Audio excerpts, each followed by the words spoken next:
O vídeo já vai começar, mas antes, não se esqueça de se inscrever e ativar as notificações.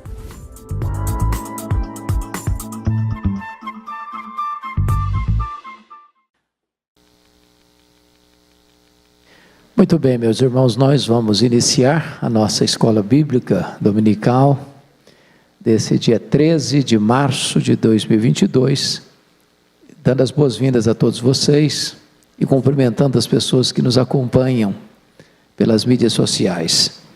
Nós estamos expondo aqui com vocês o livro de Salmos. O pastor Arival está expondo Êxodo e nós expondo Salmos. Iniciamos há 15 dias tratando do Salmo 1 e fazendo uma breve introdução ao livro de Salmos, que é o mais longo livro da Bíblia e é o livro que mais tempo se demorou para compô-lo, em torno de 1000 anos para compor o livro de Salmos, porque você tem Salmo de Moisés, viveu 1500 anos antes de Cristo, e você tem Salmos pós-cativeiro babilônico. Vários autores escreveram os poemas, Davi, Asaf, os filhos de Coré, Salomão, Moisés, Etã, e temos também muitos salmos anônimos. Os salmos são poemas com características distintas, Você tem salmos de louvor, você tem salmos de lamento, você tem salmos de penitência, você tem salmos imprecatórios, você tem salmos messiânicos, e certamente eles foram reunidos num só livro depois do cativeiro babilônico, e formando aquilo que nós chamaríamos do inário do povo de Israel. E depois você tem no período da reforma os salmos sendo cifrados e servindo dos cânticos, dos hinos que eram entoados naquele período da reforma. Talvez seja o livro mais lido também da Bíblia, porque nas nossas liturgias dos cultos públicos, o livro mais lido é o livro de Salmos. Lemos os salmos quando estamos alegres, lemos os salmos quando estamos tristes, lemos os salmos num aniversário, lemos os salmos num funeral. Os salmos têm essa diversidade. Alguém já disse com muita propriedade que se a Bíblia fala a nós, o livro de Salmos fala também por nós, E hoje vamos considerar o Salmo 2. Peço que você abra a sua Bíblia no Salmo 2, que é um salmo messiânico e é o salmo mais citado no Novo Testamento. De todos os salmos, o mais citado no Novo Testamento é este salmo que vamos ler aqui. É o Salmo 2. O reinado do ungido de Deus é o título que foi dado a este salmo. Porque se enfurecem os gentios e os povos, imaginam coisas vãs. Os reis da terra se levantam e os príncipes conspiram contra o Senhor e contra o seu ungido, dizendo: rompamos os seus laços, sacudamos de nós as suas algemas. Ri-se aquele que habita nos céus, o Senhor zomba deles. Na sua ira, a seu tempo, lhes há de falar, e no seu furor os confundirá. Eu, porém, constituí o meu rei sobre o meu santo monte Sião. Proclamarei o decreto do Senhor. Ele me disse: tu és meu filho, eu hoje te gerei. Pede-me e eu te darei as nações por herança, e as extremidades da terra por tua possessão. Com vara de ferro as regerás e as despedaçarás, como um vaso de oleiro. Agora, pois, ó reis, sede prudentes, deixai-vos advertir, juízes da terra. Servi ao Senhor com temor e alegrai-vos nele com tremor. Beijai o filho, para que não se irrite, e não pereçais no caminho, porque dentro em pouco se lhe inflamará a ira. Bem-aventurados todos os que nele se refugiam. Eu quero tratar do seguinte tema na exposição deste salmo: a fúria dos homens e o riso de Deus. A fúria dos homens e o riso de Deus.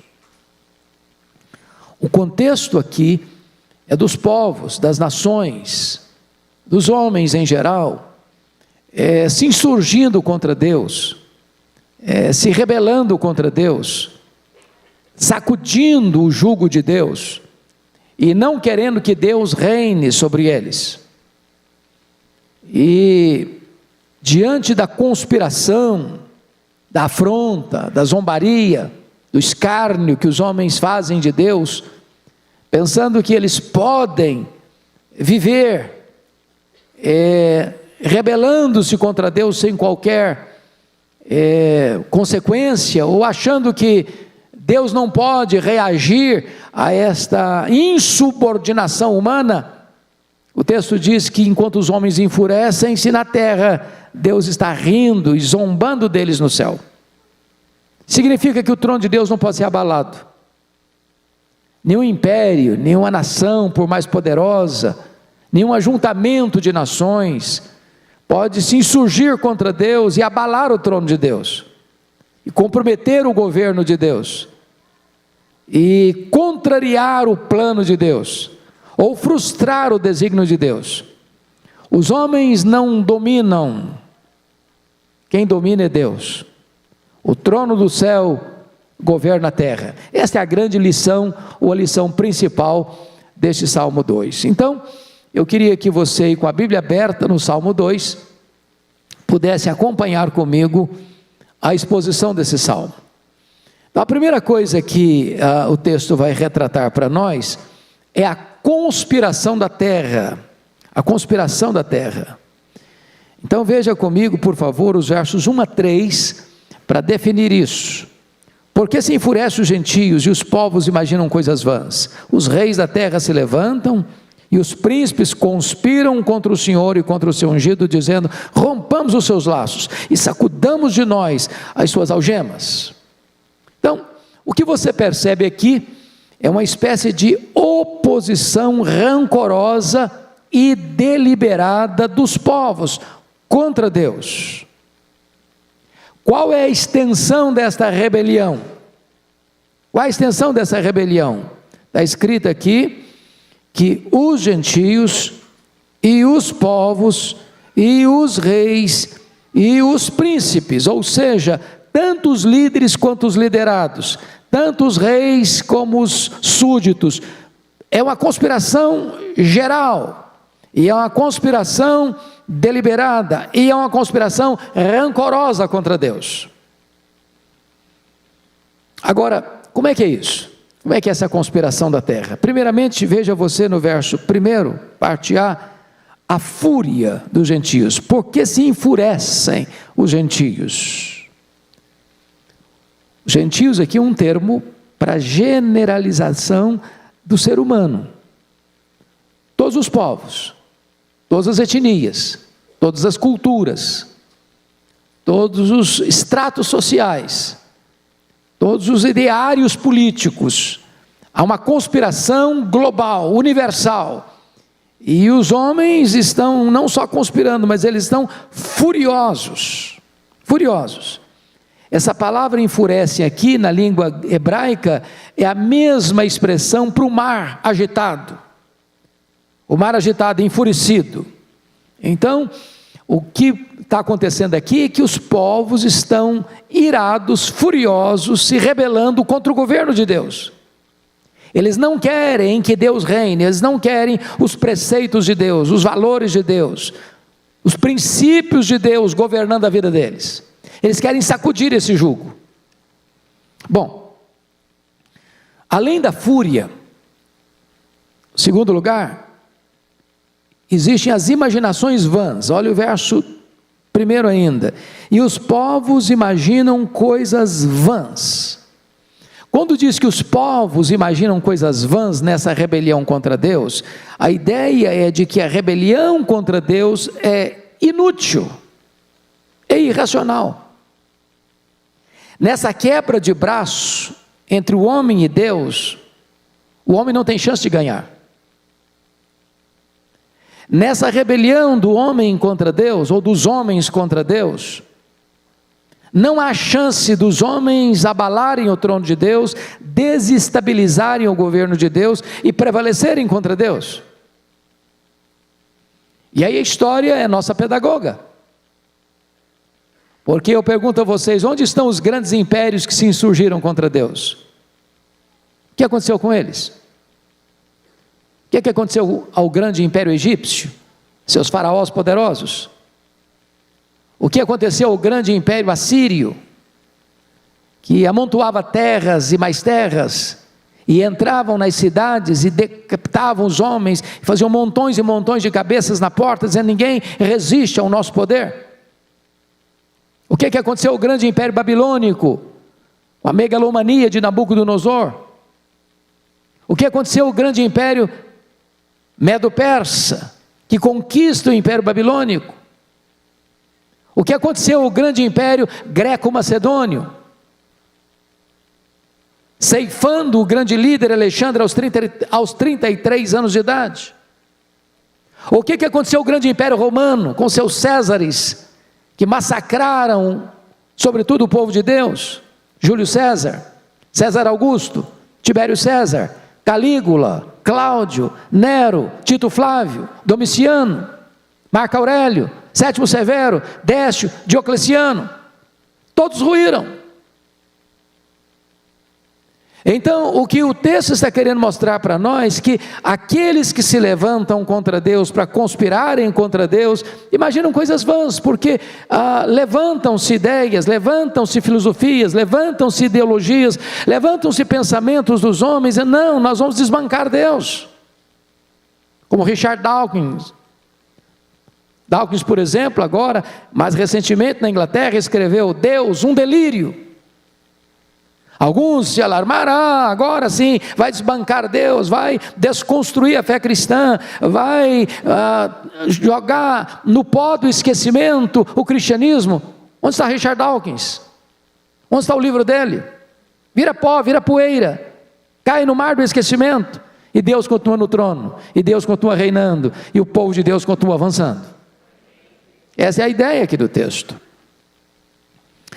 Mas em terceiro lugar, vejam vocês comigo, que além de Deus desbancar tudo aquilo que se levanta contra Ele, você viu, por exemplo, no século passado, 1917, o comunismo, na então União Soviética, que foi o responsável para a maior quantidade de mártires do cristianismo da história, nazismo alemão, fascismo italiano, e as ideologias todas, se não viraram, vão virar. Pode no esquecimento. Terceira, oposição aberta contra Deus e o seu Messias, no verso 2, olha aí comigo. Os reis da terra se levantam, e os príncipes conspiram contra o Senhor e contra o seu ungido. Aí você vai começar a perceber que a conspiração, ela tem endereço. Ela objetiva Deus e o seu ungido. E o contexto aqui, irmãos, é de disputa de governo. Quem manda? Quem controla? Quem determina os rumos? E aí os reis e os príncipes, os que governam, sejam eles de quaisquer nações, sejam eles de qualquer ideário político, sejam eles de qualquer vertente filosófica, não importa, os reis e os príncipes se levantam, e se levantam contra Deus e contra o seu ungido. Não é uma motinação temporária, é uma conspiração deliberada. E se você ler a história, você vai perceber que ao longo dos milênios e dos séculos, essa foi a tentativa dos homens de desbancarem Deus, desde Babel. Vamos destroná-lo, vamos controlar a história, nós vamos mandar, a terra vai mandar no céu, o homem vai mandar em Deus, vamos destroná-lo. Essa foi a tentativa vã, ao longo dos séculos. Mas agora, você pode ainda perguntar, qual é a motivação dessa conspiração?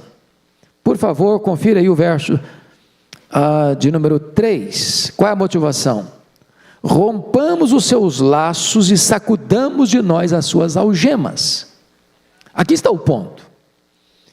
A conspiração contra Deus vem em virtude dos homens não aceitarem, ou não tolerarem, ou não quererem o governo de Deus sobre eles. Por que não?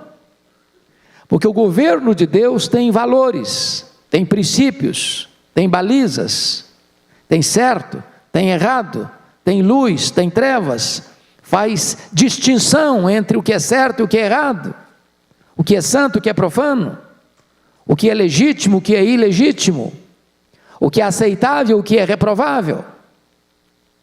As coisas estão claras, estão postas. A lei de Deus é perfeita. E os povos, e os príncipes, e os reis não querem que Deus governe sobre eles, porque ou você se submete ao senhorio de Deus, aos valores e aos princípios de Deus, ou você cria uma nova teologia para justificar seus erros. E nós estamos vivendo nessa sociedade que acelera, bota o pé no acelerador para se rebelar contra Deus e sacudir o jugo de Deus. Me permita retroceder um pouquinho na questão filosófica para explicar isso. Vocês se lembram do racionalismo francês, século XVII? Qual foi a base do racionalismo francês? A expressão de René Descartes: cogito ergo sum, penso logo existo. Então, na visão do racionalismo francês, a sua razão é o tribunal da verdade. Eu só aceito como verdade o que eu entendo. Se eu não entendo, não pode ser verdade. O grande problema é que o homem esqueceu-se que Deus não pode ser capturado, compreendido plenamente pela razão humana, porque o finito não pode compreender plenamente o infinito. E é por isso que foi um desastre quando tentaram jogar o racionalismo dentro da teologia. Nasceu aí o liberalismo teológico, porque a ideia é essa: bom, a Bíblia relata milagres, você não entende milagre, você não explica milagre. Há milagres que são fatos físicos e há milagres que são fatos históricos. O que é um físico? É aquilo que você tem que levar para um laboratório e provar por A mais B que esse fato acontece. Mas há fatos históricos, por exemplo, Jesus ressuscitou, não dá para levar esse fato para um laboratório e provar, é um fato histórico. Então o homem diz: não, o que eu não compreendo eu rejeito. Aí veio o iluminismo, que tentou afastar Deus da história. Você se lembra que até na Catedral de Notre Dame, por exemplo, que a Catedral Católica dedicada a Maria, foi dedicada a Deus, a razão. É a tentativa de banir o religioso, banir o sagrado. Agora o homem é a única realidade. Aí você vê o filósofo alemão Immanuel Kant, que diz o seguinte: até Kant os homens pensavam antiteticamente.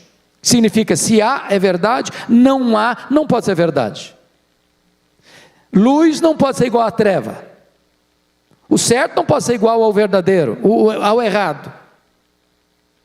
Aí Immanuel Kant escreve o livro A Crítica da Razão Pura e diz: não, há é verdade, não há também pode ser verdade. O que é isso? É a ditadura do relativismo.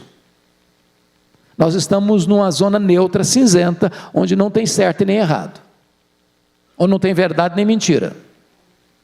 Aí vem a pós-modernidade e diz que a verdade hoje, a vida está fincada num tripé: privacidade, pluralidade e secularização. O mundo é plural, a verdade é subjetiva. Você tem a sua verdade, eu tenho a minha. Acabou com a questão de princípios, de valores. É a forma filosófica do homem tentar sacudir este jugo. É o que está escrito aí no verso de número 3. Rompamos os seus laços, sacudamos de nós as suas algemas. Não, eu não quero esse princípio, eu não quero esse valor sobre mim. Eu não quero esse negócio de que isso aqui é certo, isso aqui é errado. Quem decide se é certo ou errado sou eu sou o padrão. A verdade é subjetiva, o mundo é plural, cada um tem sua ideia, cada um tem sua crença, cada um tem seus valores. Os valores de Deus não servem para nós criamos os nossos próprios valores. Isso está nas cortes, isso está nos parlamentos, isso está na imprensa, isso está na literatura, isso está no teatro, isso está no ideário humano.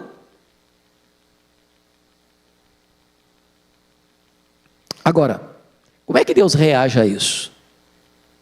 Dessa ideia que está lá em Lucas 19,14, não queremos que Ele reine sobre nós, não queremos nos submeter à soberania de Deus, vamos nos rebelar contra Deus. Como é que Deus reage a isso? Fica com medo? Fica inseguro? Fica esfregando as mãos lá no céu? Olha a resposta: o riso do céu. Versículo 4 e 5. Ri-se aquele que habita nos céus, o Senhor zomba deles. Na sua ira, a seu tempo, lhes dá de falar, e no seu furor os confundirá. Então vamos entender isso aqui.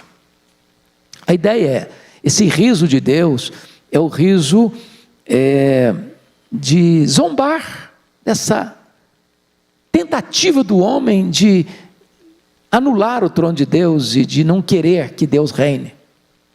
Deus não está inseguro, o trono de Deus não está abalado, Deus não está lá no céu esfregando as mãos, sem saber o que fazer com isso. Então veja você que Deus reage à rebelião com humor e desdém, Ele não se sente ameaçado. Por isso está escrito aí, ri-se aquele que habita nos céus, o Senhor zomba deles. O que é o homem para Deus? O que é o pó para Deus? O profeta Isaías disse que para Deus todas as nações da terra são como um pingo que cai num balde, como um pó numa balança de precisão, como um vácuo, como nada, como mesmo que nada. Para Deus todos os povos, todos os seres humanos são como que um bando de gafanhotos, no sentido, eles não têm poder de afetar ou de desestabilizar ou de ameaçar o governo de Deus.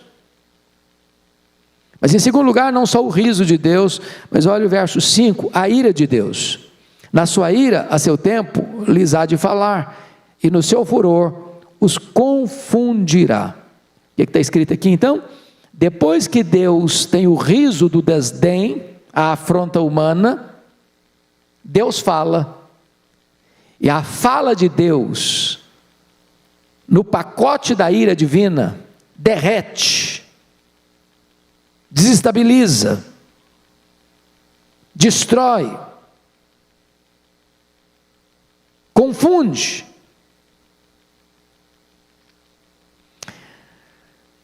A ideia aqui, irmãos, é que Deus, como que vai dando corda. A punição de Deus nunca é na hora. O via de regra não é na hora. A pessoa não comete um erro agora e ele já é pá! Cometeu, derruba o cara. Deus vai dando corda. Vai dando corda. Vai dando corda. Depois Deus puxa a corda. Você se lembra lá de Abacuque, capítulo 1? Quando a Babilônia veio para dominar Jerusalém, Deus levantou os caldeus para disciplinar o seu povo. Só que os caldeus, ao entrarem em Jerusalém, queimarem a cidade, destruírem o templo, levarem os vasos sagrados, levar o povo cativo, massacrar a cidade, rasgar o ventre das grávidas, pisar jovens, crianças, velhos. Diz o texto lá, que eles acharam que estavam fazendo isso porque eles tinham o poder. E eles olharam para o poder deles como se fosse o Deus deles. Ou seja, Deus dá corda, Deus dá corda, Deus dá corda. E o homem acha que é o tal. E acha que ele tem o poder. E acha que ninguém pode com ele. Até o momento que o texto nos diz, no versículo de número 5, na sua ira, a seu tempo. Deus tem o tempo dele, de reagir à afronta humana, lhes há de falar, e no seu furor os confundirá. Os confundirá. Então esse é o ponto que até aqui ele tratou, né? A conspiração da terra, a fúria dos homens, e segundo, o riso de Deus. Agora vamos ver, em terceiro lugar, a vitória do Messias, versos 6 a 9. Em primeiro lugar, está escrito aí, versículo 6, eu, porém, constituí o meu rei, note rei com maiúsculo, ele está falando do Messias, está falando de Jesus, sobre o meu santo monte Sião. Então, Deus está constituindo o seu filho, numa época em que os reis e os príncipes da terra se rebelam contra ele, Deus está constituindo o seu filho como Messias, como Rei dos Reis, dando nas mãos dele todo o poder e toda a autoridade. Está lá em Mateus 28, versículo 18, todo o poder e toda a autoridade me foi dada nos céus e na terra. E aí você vai para o Apocalipse capítulo 5, e você vai ver que Deus está sentado no trono, e o Messias, Jesus, o Filho, o Rei dos Reis, está sentado, e ele quem toma o livro da história nas mãos, escrito por dentro e por fora. Ele é o leão da tribo de Judá, que venceu para abrir o livro e desatar os selos. E essa é uma linguagem simbólica para mostrar que quem tem o poder de dar um curso à história, de dar sentido à história, de levar a história à consumação, não são os reis, nem são os príncipes da terra, mas o Rei dos Reis, o Messias. Essa é uma linguagem magnífica, irmãos, porque se você percebe o que está acontecendo, os selos que vão ser abertos, são 7 selos, e na medida que os selos vão sendo abertos, os fatos vão acontecendo na história, as guerras, as fomes, as epidemias, a morte, e depois esse mundo que vem perseguindo a igreja com tanta fúria, vai receber o troco, porque vem as 7 trombetas, que são os juízos de Deus misturado com a misericórdia. E se você perceber aonde aconteceram os selos, também vai acontecer as trombetas, ou seja, Deus vai julgar o mundo. O Messias está no trono, o Messias governa. Isso prova para nós alguma coisa maravilhosa, que a história não está destinada à ruína, como alguém pensa pessimistamente, que a história é um caminhão sem freios ladeira abaixo. A história não é cíclica, como pensavam os gregos, a história é teleológica, ela tem um telos, ela tem um fim, ela tem uma consumação, e Jesus, o Rei dos Reis, o Messias, está sentado no trono, tem o livro da história nas mãos, e ele está conduzindo a história a essa consumação. Então vamos ver, em primeiro lugar, o reinado do Messias no verso 6. Eu, porém, constituí o meu rei sobre o meu santo monte Sião. Então, ele é aquele que está sentado, ele que tem as rédeas da história nas mãos, e ele está conduzindo a história à sua consumação. Se você perceber, no livro de Apocalipse, todos os inimigos que se levantaram contra ele, e está lá no capítulo 12, 13 e 14, o dragão, que é o diabo, a besta que surge do mar, que é o anticristo, a besta que surge da terra, que é o falso profeta, no capítulo 14, a grande Babilônia, que é o sistema político, econômico e religioso que se levanta contra Deus.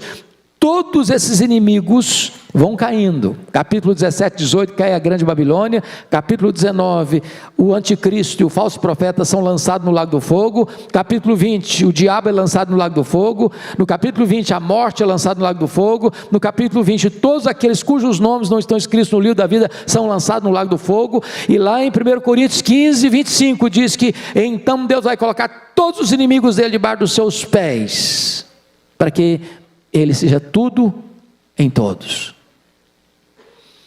Esse é o ponto que a história está mostrando, irmãos. A história é governada pelo céu e não pela terra. O Messias é que tem o controle nas mãos. Segundo lugar, além do reinado do Messias, ele está falando agora da filiação do Messias no versículo 7. Olha aí comigo. Proclamarei o decreto do Senhor. Ele me disse, tu és meu filho, eu hoje te gerei. Veja você que Deus não faz consulta e Deus não discute, Ele decreta. Ele é o soberano. O reinado do Messias não é democrático, no sentido de que o homem que escolhe para ele reinar, não. Ele reina por um decreto divino. E quem é ele? Ele é o Filho eternamente gerado do Pai. Aqui está o grande mistério da encarnação. Isso significa que você e eu cremos num único Deus que subsiste em 3 pessoas: o Pai, o Filho e o Espírito Santo. Nós não somos unicistas. Nós cremos que o Pai não é o Filho não é o Pai, o Espírito Santo não é o Filho nem o Pai. São 3 pessoas distintas, porém da mesma substância, da mesma essência, tendo a mesma natureza, os mesmos atributos, realizando as mesmas obras. E aqui o Filho é exatamente o Deus que se faz homem, que se encarna. Que Atanásio, que venceu as teses heréticas de Ario lá em 325 em Niceia, escrevendo sobre a encarnação, diz que é o maior mistério do cristianismo. Aquele que nem os céus dos céus pode contê-lo, que é transcendente, é uma palavra técnica, ele é transcendente, ou seja, ele é maior que tudo que existe. E se o nosso universo tem mais de 93 bilhões de anos-luz de diâmetro, ele é maior que isso? E agora diz a Bíblia, lá em Filipenses 2,6, que ele a si mesmo se esvaziou, a ponto de se transformar num zigoto, num embrião, num feto, num bebê, que nasce de uma virgem enfaixada em panos, deitado numa manjedoura. Ele é o Rei dos Reis. Ele é o Filho eternamente gerado do Pai.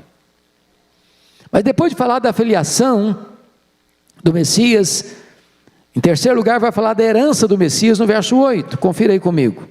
Pede-me e eu te darei as nações por herança, e as extremidades da terra por tua possessão. O que está sendo dito aqui? O que está sendo dito aqui é o seguinte: você e eu,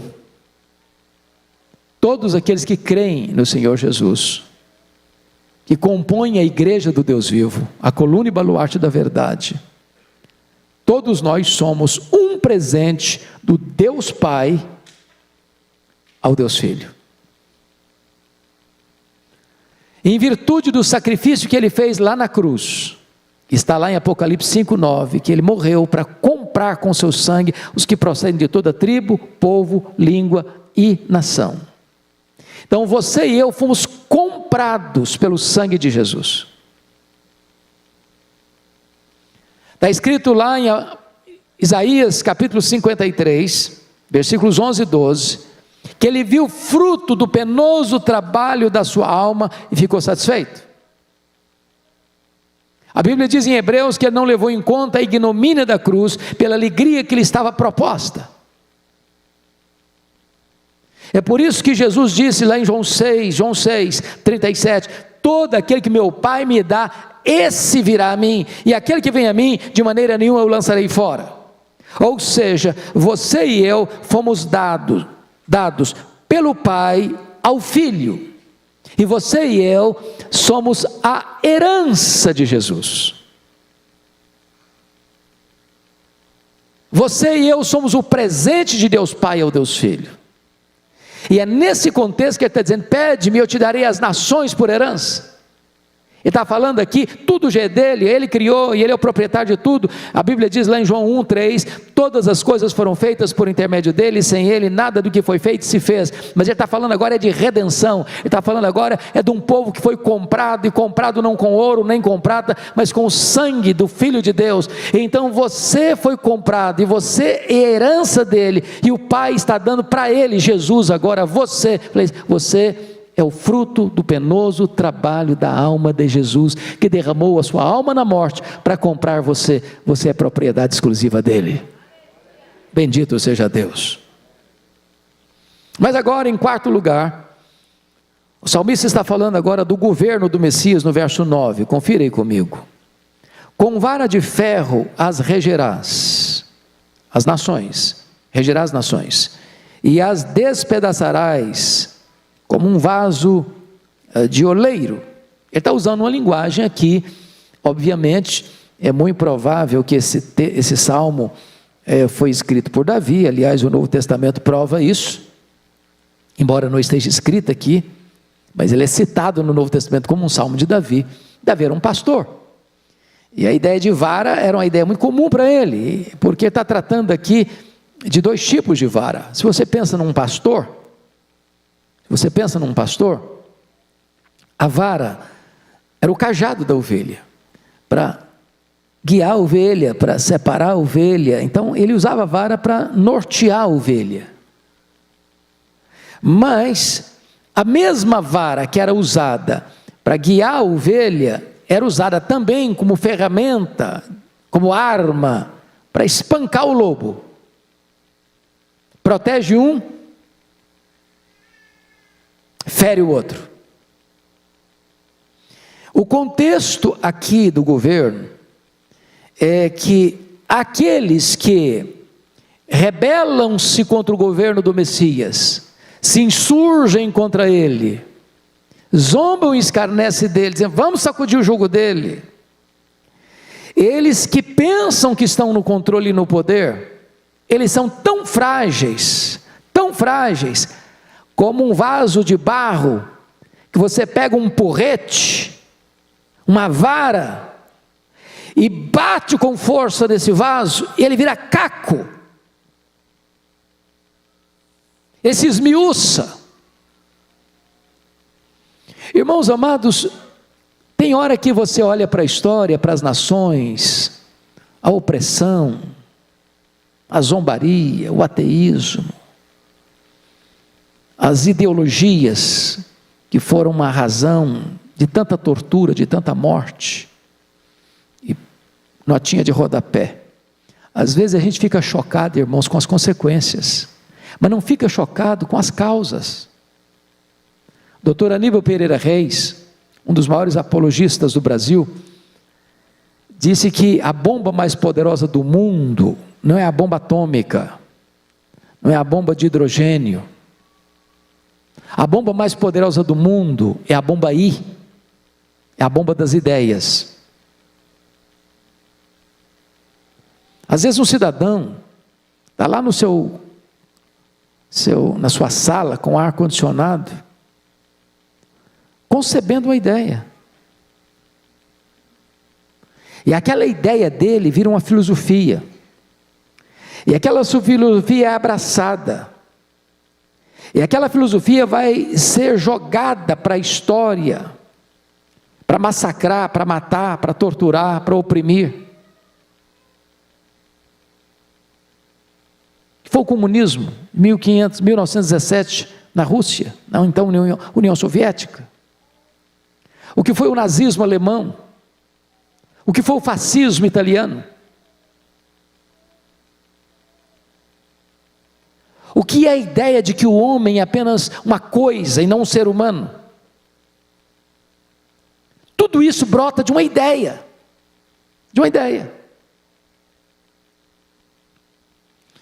Então, os homens chegam um momento em que eles querem dizer: Deus é um delírio, e se insurgem, que proíbem você crer, manipulando, controlando, castrando você, religiosamente falando, para você não ter liberdade de expressão, e acham que podem se insurgir contra Deus e prevalecer. E aí o texto está dizendo, no versículo 9, exatamente isso: com vara de ferro as rangerás e as despedaçarás, como um vaso de oleiro. Um vaso não pode resistir à pancada de uma vara, assim como os povos não podem resistir à soberania do governo divino. Deus está dando corda, mas no tempo dele, ele vai levar as nações a juízo. É o que está escrito lá em Mateus 25, 31. Quando ele vier na sua majestade e glória, então vai se sentar no trono e vai julgar as nações.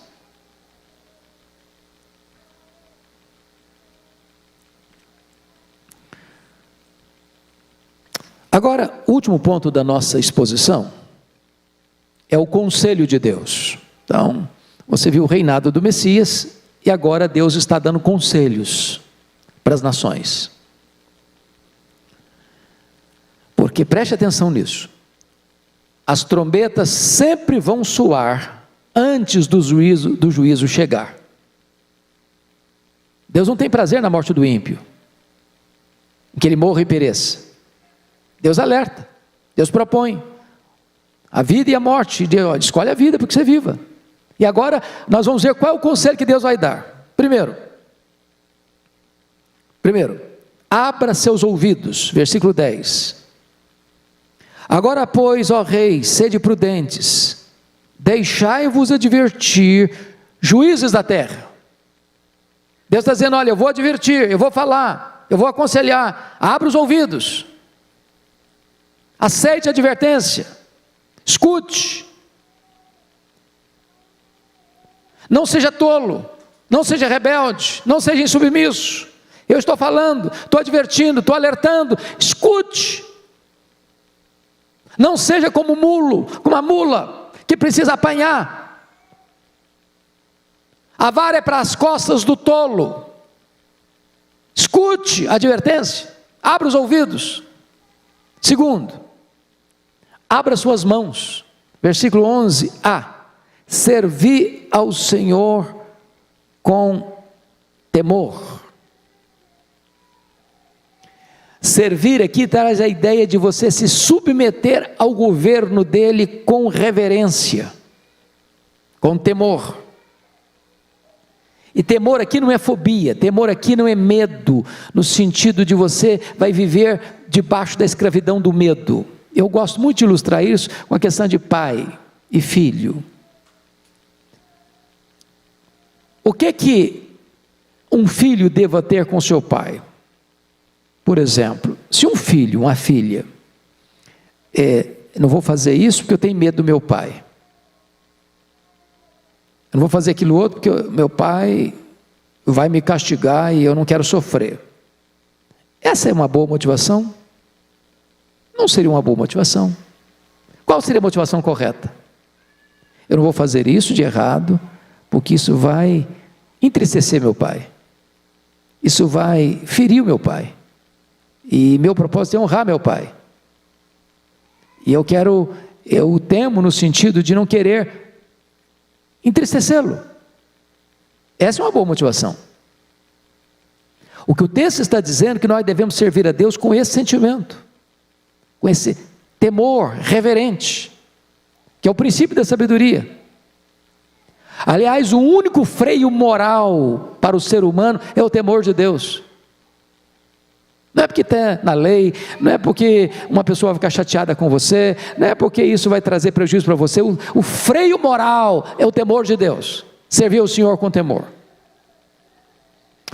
Terceiro lugar, você abre os seus ouvidos, você abre as suas mãos para servir, mas em terceiro lugar, você abre o seu coração.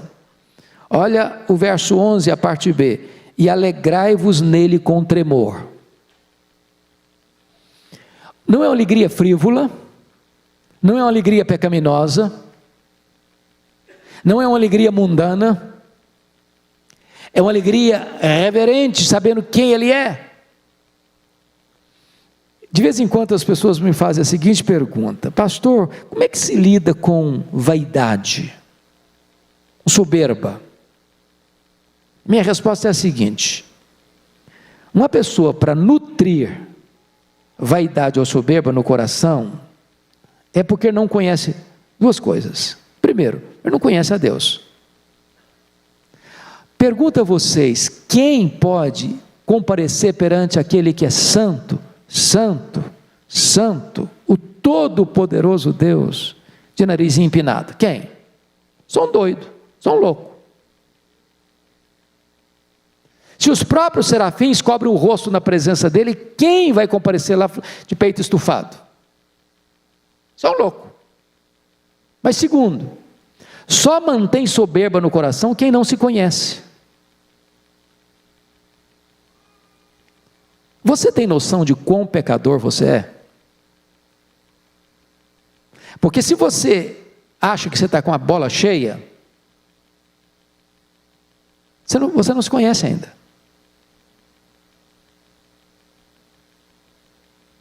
Hoje nós pregamos aqui no culto das 8, e o profeta Isaías diz que o melhor de nós, as nossas justiças aos olhos de Deus não passam de trapos.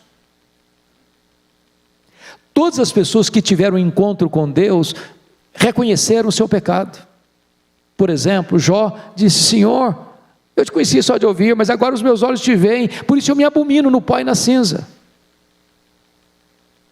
Por isso, quando Pedro tem um encontro com Jesus lá no mar da Galileia, diz: afasta de mim, Senhor, eu sou um pecador.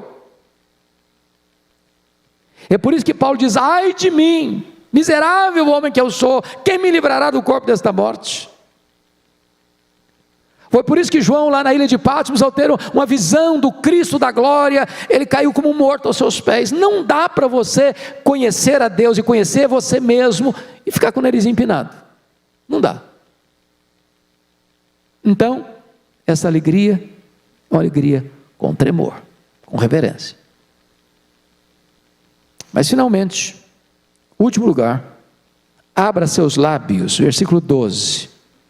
Beijai o filho, para que se não irrite e não pereçais no caminho, porque dentro em pouco se lhe inflamará a ira. Bem-aventurados todos os que nele se refugiam. Essa expressão não é muito comum para nós, beijai o filho. A ideia aqui de beijar o filho é o pai aconselhando as nações, é a seguinte: incline-se ao filho, que é o rei dos reis, submeta-se a ele, reconheça-o como o rei dos reis, sujeite-se a ele, seja um súdito do reino dele, não se rebele contra ele, porque quem se rebelar contra ele, vai enfrentar sua ira. Aqueles que se levantam contra o filho, enfrentarão a sua ira. E talvez você pudesse ler comigo, para a gente fechar, o que acontecerá com aqueles que se rebelaram contra o filho. Abra aí Isaías, em Apocalipse capítulo 6, e eu fecho aqui para encerrar. Apocalipse 6, 12 a 17. O que vai acontecer àqueles que não beijaram o filho, aqueles que não reconheceram o reinado do filho, aqueles que não se submeteram ao governo do filho, não se renderam a ele? O que vai acontecer? Olha ali, olha a descrição de Apocalipse 6, 12 a 17. Você pode ficar em pé comigo para a gente ler? Vamos lá? Fique em pé e vamos ler juntos a uma só voz. Esses versos 12 a 17, todos juntos comigo. Vi quando o cordeiro abriu o sexto selo, e sobreveio grande terremoto. O sol se tornou negro como saco de crina, a lua toda como sangue. As estrelas do céu caíram pela terra, como a figueira, quando abalada por vento forte, deixa cair os seus figos verdes. E o céu recolheu-se, como um pergaminho, quando se enrola. Então todos os montes e ilhas foram movidos dos seus lugares. Os reis da terra, os grandes, os comandantes, os ricos, os poderosos, e todo escravo, e todo livre se esconderam nas cavernas e nos penhascos dos montes, e disseram aos montes e aos rochedos: caí sobre nós, e escondei-nos da face daquele que se assenta no trono e da ira do cordeiro, porque chegou o grande dia da ira deles, e quem é que pode suster-se?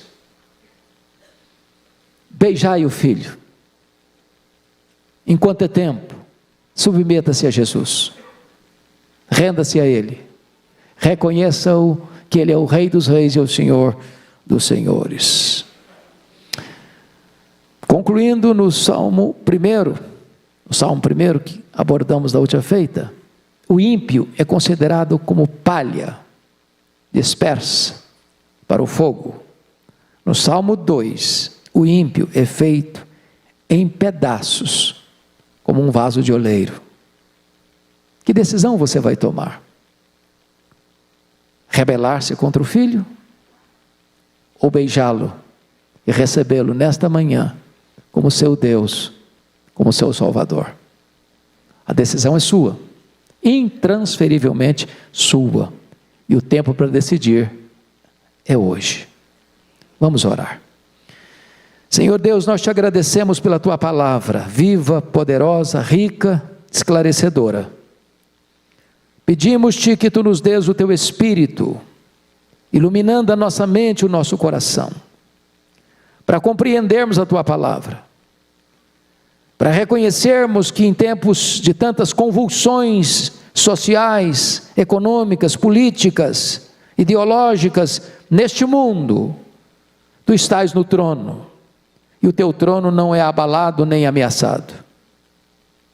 Rendemos-te graças porque a história não está à deriva, apesar das loucuras dos homens, mas tu hás de conduzi-la a uma consumação final.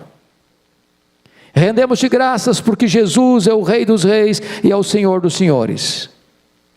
E nesta manhã nós queremos beijá-lo, reconhecer que Ele é o nosso Senhor, o Rei da nossa vida. Obrigado por esta igreja, obrigado pelo povo aqui presente nesta manhã, que a tua bênção nos acompanhe, em nome de Jesus. Amém. Deus abençoe vocês.